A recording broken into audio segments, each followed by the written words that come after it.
Good morning, everybody.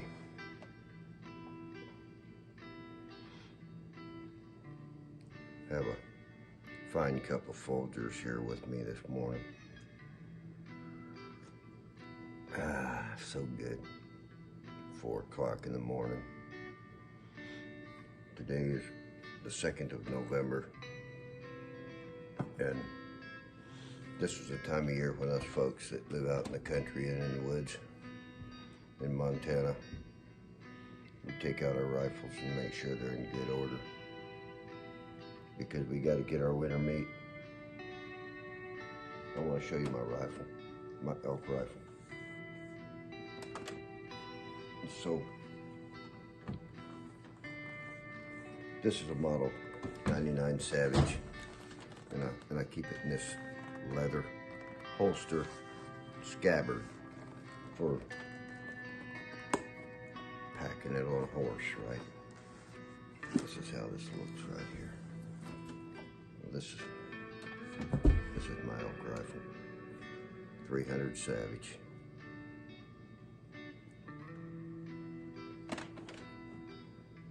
.24-inch barrel.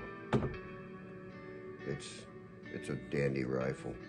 This is, I don't know what model this is. It's got this checkered part here. It's a little fancier one than some. I didn't buy this rifle. My oldest son bought this rifle and gave it to me for a gift. So it means quite a little bit to me. And obviously when I get too old to go elk hunting, I'm gonna give it back to him, and he can give it to one of his boys or whatever he chooses to do with it. Now, along with this, there's a cautionary tale. So for years I had a scope on here, and I always liked shooting iron sights, but it's sort of puts you at a little bit of a disadvantage, although maybe not as much as you think. I always struggled with this rifle, getting it sighted in. Made no sense to me, because I usually don't have any trouble sighting in a rifle. And if I put a really high quality scope on one, like a Bush Leopold or something like that, they'll stay on. I mean, I've had horses roll over backwards on them and shoot them and they'd still be dead on. So I wasn't really used to having that struggle. And I changed scopes several times, trying to figure out, like, maybe this scope will work better or that scope. And just wasn't doing it for me. So last year I decided to really dig down and find out why I was having trouble with this rifle getting it zeroed in. It seemed like it would take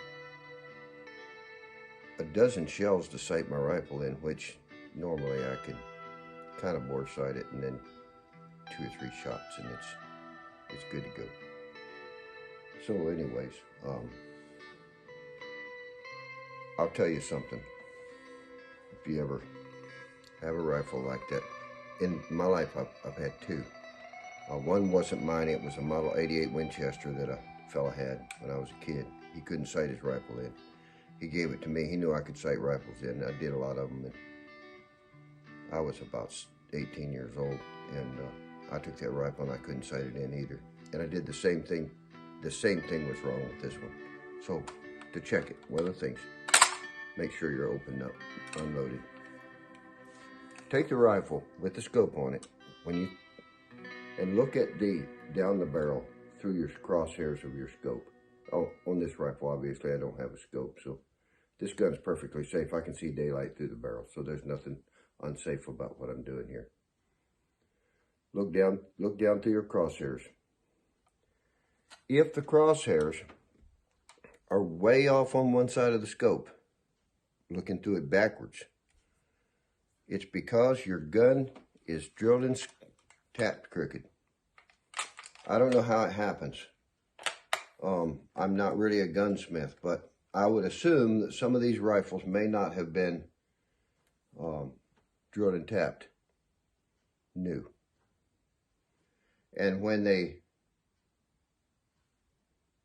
got to where there was good quality scopes. A lot of guys, old guys, eyes were getting sort of bad, and they wanted one of them newfangled scopes.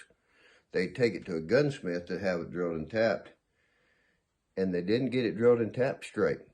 There's another way you can do it, and you can see it with your naked eye. If you look at your gun this way in the scope, the two that I had that I couldn't sight in, you could look at them and you could actually see that the scope was tilted. So my choices were to have it re-drilled and tapped, which I didn't really want to do because this is a fantastic rifle. And what's amazing, after I took the scope off, I took it down here on a little side road, not down here far from my house, and I had one of them clay pigeons, clay target, about that big orange target. And at 50 yards, I can hit it every time. So this gun is fabulously accurate with iron sights. It's got nice little light, fine sights, and I understand that the disadvantages of iron sights is if it's in poor light, like way late, scopes will gather a little bit of light, help you out real early. But I think you'd be surprised. In my lifetime, I've made some pretty long shots with iron sights on deer and elk, and they're more accurate than you expect them to be. And a peep sight would be even better, I suppose. But I'm sort of in love with this rifle, so I didn't feel like going through the trouble to have it re-drilled and tapped. So I'm shooting it like this, and it's all the rifle I need. I mean, I have other rifles. I have rifles with scopes. So I suppose if I go to eastern Montana after antelope, I'll take one of those. But this is my elk rifle. These are cool. If you know about Model 99s, you know this already, but if you don't, so this little window right here, it's got numbers in there. And as you load it, those numbers change. It's a rotary magazine, so so I can look at the side and tell how many bullets are in it. It'll say 3 or 2 or 1. And that means how many are in the bottom, and then there's 1 in the barrel. So if it says there's 4, there's probably 5 in it. That's all it holds. Anyway, the 300 Savage is a pretty cool cartridge. Sort of looks like a 308, but it's a little bit smaller, tiny bit smaller. Great performance though. Old cartridge, good old cartridge. Killed a train carload of elk and deer in this country with these guns. Not me, but other people. Lots of us old guys carried 300 Savages. That was a go-to rifle. That and the 30-06 and the 30-30 back in the early part of the last century.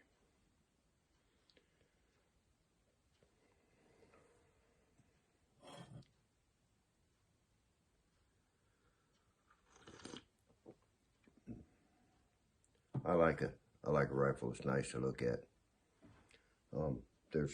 You go into a gun store and there's all these black rifles in there. Don't waste your money on those. They might be great performers, but guess what? Right now, I can take this rifle out and I can look at it and I can admire it. I can show it to my friends.